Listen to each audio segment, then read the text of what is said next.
হরে কৃষ্ণ। আজকেও একটি ঠিক ভজন কীর্তন আমি ব্যাখ্যা করে শোনাব। এর আগে 3টি ভজন কীর্তন আমি ভিডিও পোস্ট করেছি, কোনো ভিউস নেই। কারণ এই জিনিসগুলো তারা নিতে পারছে না বা নেওয়ার যোগ্য মাপে তারা নয়। কেন নয় না, এই কারণেই মানুষ এইগুলোকে কদর দেয় না। কেন দেয় না? না, সমস্ত মানুষের রোগ হয়েছে। কী রোগ? ভবরোগ।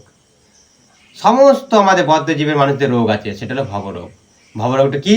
যা জন্ম, মৃত্যু, জরা, ব্যাধি।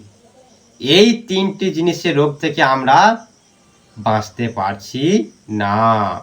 তো ঠিক প্রভুপাদ একটা ব্যাখ্যা করে এক্সাম্পল দিয়ে বুঝিয়েছেন যে যাদের যক্ষা রোগ হয় তাদেরকে তাল মিচি দিলে খেতে চাইবে না, দেখলেই বিরক্ত করে সরান সরান সরান সরান। কেন না, তাল মিচি তাদের কাছে অত্যন্ত তিতো লাগে। তো ঠিক তিতো লাগে বলে তাকে হয়তো দূর করে দেয়, কিন্তু সেই যক্ষা রোগীটি জানে না যে ওই তাল মিছরিটাই তার ঔষধ, ওইটাই খেলে উনি রোগ সারবে, না হলে সারবে না। তো ঠিক এইরকম দামি দামি আমাদের উর্দু মাপের শুদ্ধ ভক্তরা, আচার্যগণরা এরকম ভজনগুলো গেয়েছেন বা লিখেছেন, যে ভজনগুলো আমরা যদি একটুকু মনোপ্রাণ দিয়ে শুনি তাহলে আমাদের পূর্ণ চেতনা জাগ্রত হয়ে আমরা ভগবতমুখী হতে পারবো, বা পূর্ণ চেতনা হলে আমরা ভগবানকে একটু হলেও জানতে পারবো। ভগবানকে জানলে আমরা ভগবানের প্রতি আগ্রহী হব, তখন ভগবান কৃপা করে আমাদের সদ্গুরু চরণাশ্রয় করাবে। তখন আমরা ধীরে ধীরে ধীরে ধীরে এই ভবসিন্ধুর থেকে মুক্তি হতে পারবো। ভবসিন্ধুটা কি? না, জন্ম মৃত্যু জরা ব্যাধি রোগ থেকে মুক্তি হতে পারবো। তাই মহাপ্রভু বলছেন একটা জায়গায়, আনিয়াছি ঔষধি মায়া নাসিবার লাগি, হরিনাম মহামন্ত্র লও তুমি মাকি।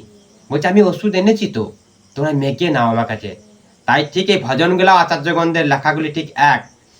আমরা ভগবানের মহাপ্রভুর যে বাণী সেগুলোকে আমরা সংকল্পবদ্ধ হয়েছি যে এইগুলোকে আমরা প্রচার করব, বদ্ধজীবদেরকে উদ্ধার করবো। তাই আমরা দাঁড়ে দাঁড়ে তো যেতে পারি না, তাই ইউটিউবের মধ্যে দিয়ে তাদেরকে চেষ্টা করছি প্রচার করা।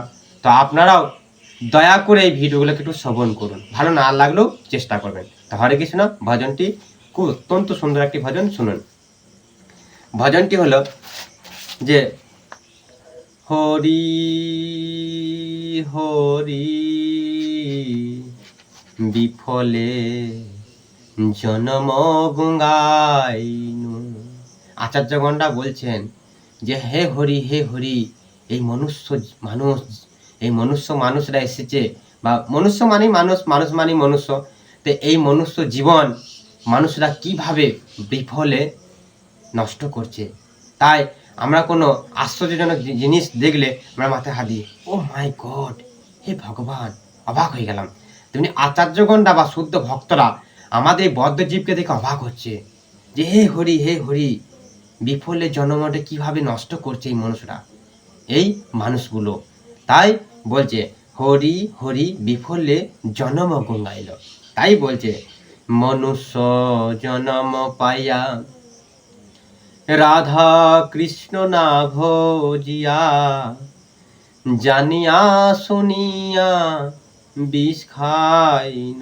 আচার্যগণরা বলছেন যে মনুষ্য জন্ম পাইয়া এরা রাধা কৃষ্ণ ভজন করছে না।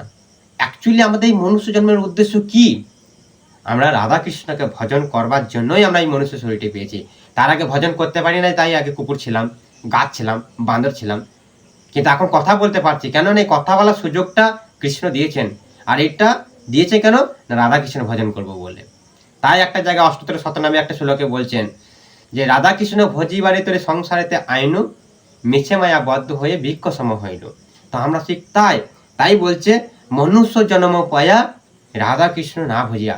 আমরা কত বড় ভুল করছি, রাধা কৃষ্ণর চরণারে বিন্দে ভজন করছি না। তাই বলছে জানিয়া শুনিয়া বিষ খাইনু। আমরা জেনে শুনে বিষ খাচ্ছি। আচার্যগণরা বলছেন এটা জেনে শুনে বিষ খাচ্ছে, আর বিষ খেলে মৃত্যু অবধারিত। আমাদের ঠিক মৃত্যু হচ্ছে, মরছি, নরকে চলে যাচ্ছি, পতিত হচ্ছি। তাই বলছে গোলকের প্রেম ধন, হরিনাম সংকীর্তন, রতি না জন্মিল কেন তাই। বলছে গোলকের প্রেম ধন, এই হরিনাম সংকীর্তন, অপ্রাকৃতিক মহিমা, অপ্রাকৃতিক শক্তি এই হরে কৃষ্ণ মহামন্ত্র, এই হরে কৃষ্ণ মহামন্ত্র, যে হরে কৃষ্ণ কৃষ্ণ কৃষ্ণ হরে হরে, হরে রাম রাম রাম হরে হরে, এই যে 16 নাম 32 অক্ষর, এটা হচ্ছে অপ্রাকৃতিক একটা শক্তি। এটা এসেছে কোথা থেকে? গোলক থেকে। যে সেখান থেকে নয়, কিন্তু আমাদের এই পৃথিবীর লোক থেকে সূর্যলোকের দূরত্ব হচ্ছে 1,00,000 যোজন। আর এই সূর্যলোক থেকে ব্রহ্মলোক, মানে ব্রহ্মাণ্ডের শেষ প্রান্তে যে পৃথিবীর লোকটা রয়েছে, সেটা নাম হচ্ছে সত্যলোক। তা সূর্যলোক থেকে সত্যলোকের দূরত্ব হচ্ছে 187 কোটি 400 লক্ষ মাইল। সূর্যলোক থেকে ব্রহ্মলোকে বা সত্যলোকের দূরত্ব হচ্ছে 187 কোটি 400 লক্ষ মাইল দূরত্ব। আবার এই ব্রহ্মলোক থেকে গোলক, যেখান থেকে নাম এসেছে, সেই এই ব্রহ্মলোক থেকে সেই গোলকের দূরত্ব হচ্ছে 20 কোটি 98 লক্ষ মাইল। তা কোথা থেকে এসেছেন বুঝতে পারছেন? কত দূর থেকে? ওইখান থেকে এই গোলকের প্রেম নামটা সেই মহাপ্রভু এনেছেন। তাই গোলকেরও প্রেমধন হরিনাম সংকীর্তন, রথি না জন্মিল কেন তাই। তথাপি আমাদের এই নামের প্রতি কোনো গতি জন্মাচ্ছে না, কোনো পিপাসাই জন্মাচ্ছে না। বুঝা গেল? তাই সংসার বিষানলে দিবানিশি হিয়া জলে, জুড়াইতে না কোনো উপায়।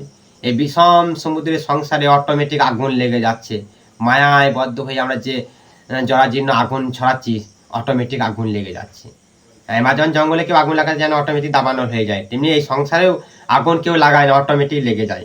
হ্যাঁ, যখন ওই আগুন লেগে যায়, দাও দাও করে জ্বলে, তখন আমরা দৌড়ে বেড়াই, কিন্তু নিভাবার মতন কেউ নেই, জল ঢালার মতন কোনো ব্যক্তি নেই।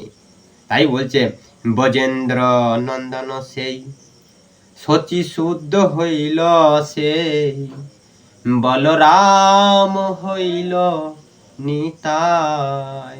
ব্রজেন্দ্র নন্দন স্বয়ং কৃষ্ণ বৃন্দাবনে এসেছিলেন, সেই কৃষ্ণ শচী শুদ্ধ, মানে নদীর নিমাই বা মহাপ্রভু হয়ে এলেন নদিয়াতে, আর বলরাম নিত্যানন্দ প্রভু হয়ে চলে এলেন। বলছে হা হা প্রভু নন্দ সুত, বৃষভানু সুত জুত, করুণা কর হে এইবার। পতিত্ব পাবন করুণাময় সেই মহাপ্রভু নিত্যানন্দ প্রভু, ওনাদেরকে বলতে হবে, ওনাদেরকে 24 ঘন্টা তাদের চরণে তুলসী পত্র অর্পণ করে বলতে হবে, হে নিত্যানন্দ প্রভু, হে মহাপ্রভু, আমাদেরকে কৃপা করুন, একটু কৃপা করুন, একটু কৃপা করুন, না হলে আমাদের এই ভবসমুদ্র পার হতে পারবো না। বুঝা গেল? তাই বলছে নরোত্তম ঠাকুর বলছেন যে নরোত্তম দাসে কয়, না ঠেলিও রাঙ্গা পায়। রাঙ্গা পায় কার? মহাপ্রভুর। সেই সুন্দর কি আলতা দিয়ার রং, কি সুন্দর অপূর্ব তার চরণ, দুধে আলতা গুলা, সেই রাঙ্গা পায়। বলছে নরোত্তম দাসে কয়, না ঠেলিও রাঙ্গা পায়, তোমা বিনা কে আছে আমায়। তাই বলছে ওই রাঙ্গা পায়ে আমাকে ঠেলবেন না, তোমা বিনা কে আছে আমায়। তাই গৌরাঙ্গ মহাপ্রভু বিনা এই জগতে আর করুণাময় পতিত্ব পাবনার কে রয়েছে? আর কেউ নেই।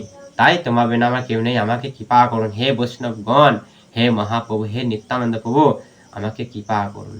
বোঝা গেল?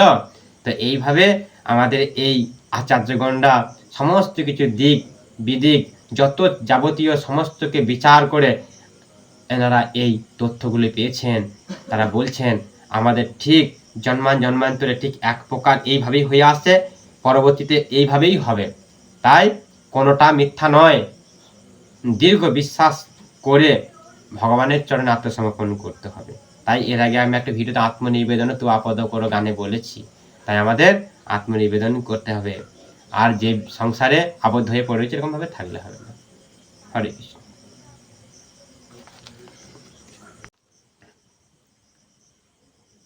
হরে কৃষ্ণ। আজকেও একটি ঠিক ভজন কীর্তন আমি ব্যাখ্যা করে শোনাবো। এর আগে 3টি ভজন কীর্তন আমি ভিডিও পোস্ট করেছি, কোনো ভিউস নেই, কারণ এই জিনিসগুলো তারা নিতে পারছে না বা নেওয়ার যোগ্য মাপে তারা নয়। কেন নয়? না, এই কারণেই মানুষ এইগুলোকে কদর দেয় না। কেন দেয় না? না, সমস্ত মানুষের রোগ হয়েছে। কি রোগ? ভবরোগ। সমস্ত আমাদের বদ্ধজীবের মানুষদের রোগ আছে, সেটা হলো ভবরোগ। ভবরোগটা কি? যা জন্ম, মৃত্যু, জরা, ব্যাধি, এই তিনটি জিনিসের রোগ থেকে আমরা বাঁচতে পারছি না। তো ঠিক প্রভুপাদ একটা ব্যাখ্যা করে এক্সাম্পল দিয়ে বুঝিয়েছেন যে যাদের যক্ষা রোগ হয় তাদেরকে তাল মিচি দিলে খেতে চাইবে না, দেখলেই বিরক্ত করে, সরান সরান সরান সরান। কেন না, তাল মিচি তাদের কাছে অত্যন্ত তিতো লাগে। তো ঠিক তিতো লাগে বলে তাকে হয়তো দূর করে দেয়, কিন্তু সেই যক্ষা রোগীটি জানে না যে ওই তাল মিচড়িটাই তার ঔষধ, ওইটাই খেলে উনি রোগ সারবে, না হলে সারবে না।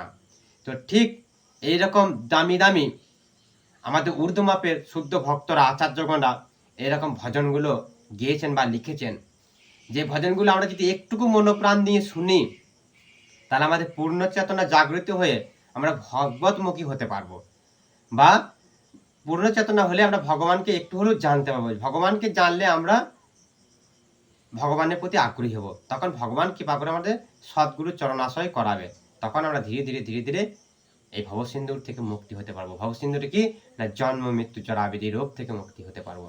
তাই মহাপ্রভু বলছেন একটা জায়গায়, আনিয়াছি ঔষধি মায়া নাসিবার লাগি, হরিনাম মহামন্ত্র লও তুমি মাগি। বলছে আমি ওষুধ এনেছি, তো তোমরা মেকে নাও আমার কাছে।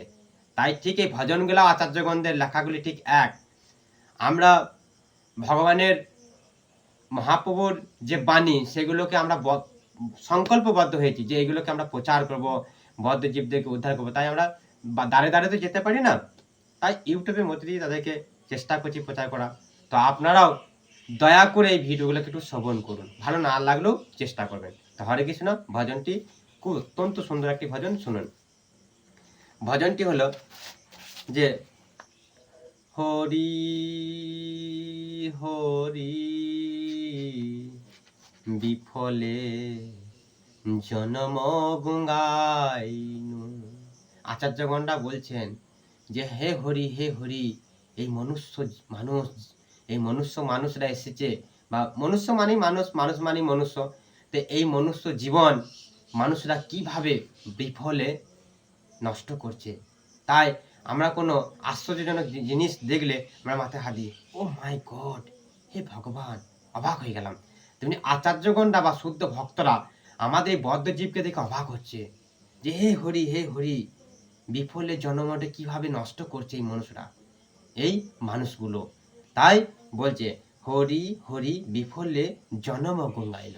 তাই বলছে মনুষ্য জনম পাইয়া রাধা কৃষ্ণ না ভজিয়া, জানিয়া শুনিয়া বিষ খাইন। আচার্যগণরা বলছেন যে মনুষ্য জন্ম পাইয়া এরা রাধা কৃষ্ণ ভজন করছে না। অ্যাকচুয়ালি আমাদের এই মনুষ্য জন্মের উদ্দেশ্য কি? আমরা রাধা কৃষ্ণকে ভজন করবার জন্যই আমরা এই মনুষ্য শরীরটি পেয়েছি। তার আগে ভজন করতে পারি না, তাই আগে কুকুর ছিলাম, গাছ ছিলাম, বান্দর ছিলাম, কিন্তু এখন কথা বলতে পারছি। কেন এই কথা বলার সুযোগটা কৃষ্ণ দিয়েছেন, আর এটা দিয়েছে কেন না রাধা কৃষ্ণ ভজন করব বলে। তাই একটা জায়গায় অষ্টোত্তর শতনামে একটা শ্লোকে বলছেন যে রাধা কৃষ্ণ ভজি বাড়ি তোরে সংসারেতে আইনু, মিছে মায়া বদ্ধ হয়ে ভিক্ষ সম হইল। তো আমরা ঠিক তাই বলছে মনুষ্য জন্ম পায়া রাধা কৃষ্ণ না ভজিয়া। আমরা কত বড় ভুল করছি, রাধা কৃষ্ণর চরণারে বিন্দে ভজন করছি না। তাই বলছে জানিয়া শুনিয়া বিষ খাইনু। আমরা জেনে শুনে বিষ খাচ্ছি। আচার্যগণরা বলছেন এটা জেনে শুনে বিষ খাচ্ছে, আর বিষ খেলে মৃত্যু অবধারিত। আমাদের ঠিক মৃত্যু হচ্ছে, মরছি, নরকে চলে যাচ্ছি, পতিত হচ্ছি। তাই বলছে গোলকের প্রেম ধন হরিনাম সংকীর্তন, রতি না জন্মিল কেন তাই। বলছে গোলকের প্রেম ধন, এই হরিনাম সংকীর্তন, অপ্রাকৃতিক মহিমা, অপ্রাকৃতিক শক্তি, এই হরে কৃষ্ণ মহামন্ত্র, এই হরে কৃষ্ণ মহামন্ত্র যে হরে কৃষ্ণ কৃষ্ণ কৃষ্ণ হরে হরে, হরে রাম রাম রাম হরে হরে, এই যে 16 নাম 32 অক্ষর, এটা হচ্ছে অপ্রাকৃতিক একটা শক্তি। এটা এসেছে কোথা থেকে? গোলক থেকে। যে সেখান থেকে নয়, কিন্তু আমাদের এই পৃথিবীর লোক থেকে সূর্যলোকের দূরত্ব হচ্ছে 1 লক্ষ যোজন। আর এই সূর্যলোক থেকে ব্রহ্মলোক, মানে ব্রহ্মাণ্ডের শেষ প্রান্তে যে পৃথিবীর লোকটা রয়েছে সেটা নাম হচ্ছে সত্যলোক। তা সূর্যলোক থেকে সত্যলোকের দূরত্ব হচ্ছে 187 কোটি 400 লক্ষ মাইল। সূর্যলোক থেকে ব্রহ্মলোকে বা সত্যলোকের দূরত্ব হচ্ছে 187,400,00,000 মাইল দূরত্ব।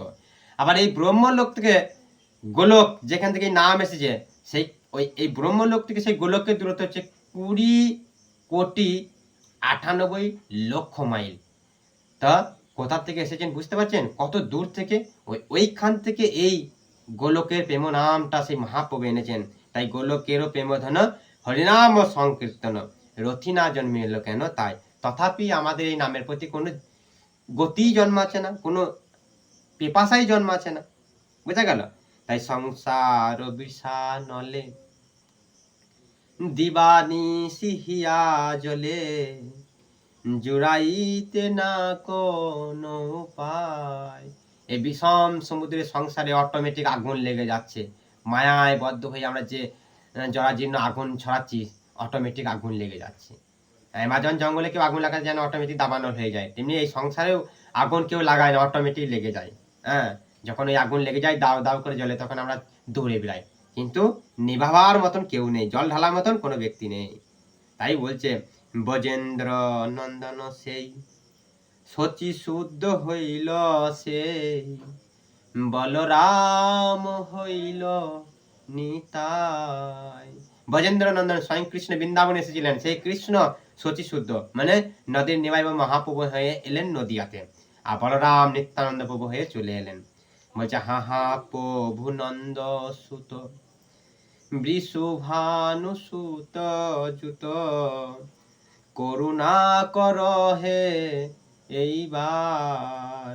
পতিত্ব পাবন করুণাময় সেই মহাপ্রভু নিত্যানন্দ প্রভু, ওনাদেরকে বলতে হবে, ওনাদেরকে 24 ঘন্টা তাদের চরণে তুলসী পত্র অর্পণ করে বলতে হবে, হে নিত্যানন্দ প্রভু, হে মহাপ্রভু, আমাদেরকে কৃপা করুন, একটু কৃপা করুন, একটু কৃপা করুন, না হলে আমাদের এই ভব সমুদ্র পার হতে পারবো না। বুঝা গেল? তাই বলছে নরোত্তম ঠাকুর বলছেন যে নরোত্তম দাসে কয়, না ঠেলিও রাঙ্গা পায়। রাঙ্গা পায় কার? মহাপ্রভুর। সেই সুন্দর কি আলতা দিয়ার রং, কি সুন্দর অপূর্ব তার চরণ, দুধে আলতা গুলা, সেই রাঙ্গা পায়। বলছে নরোত্তম দাসে কয়, না ঠেলিও রাঙ্গা পায়, তোমা বিনা কে আছে আমায়। তাই বলছে ওই রাঙ্গা পায়ে আমাকে ঠেলবেন না, তোমা বিনা কে আছে আমায়। তাই গৌরাঙ্গ মহাপ্রভু বিনা এই জগতে আর করুণাময় পতিত্ব পাবনার কে রয়েছে? আর কেউ নেই। তাই তোমা বিনা আমার কেউ নেই, আমাকে কৃপা করুন হে বৈষ্ণবগণ, হে মহাপ্রভু, হে নিত্যানন্দ প্রভু, আমাকে কৃপা করুন। বোঝা গেল? তো এইভাবে আমাদের এই আচার্যগণরা সমস্ত কিছু দিক বিদিক যত যাবতীয় সমস্তকে বিচার করে এনারা এই তথ্যগুলি পেয়েছেন। তারা বলছেন আমাদের ঠিক জন্মান্তরে ঠিক এক প্রকার এইভাবেই হয়ে আসছে, পরবর্তীতে এইভাবেই হবে। তাই কোনোটা মিথ্যা নয়, দীর্ঘ বিশ্বাস করে ভগবানের চরণে আত্মসমর্পণ করতে হবে। তাই এর আগে আমি একটা ভিডিওতে আত্মনিবেদন তু আপদ করো গানে বলেছি, তাই আমাদের আত্মনিবেদন করতে হবে, আর যে সংসারে আবদ্ধ হয়ে পড়েছে এরকম ভাবে থাকলে হবে না। হরে কৃষ্ণ।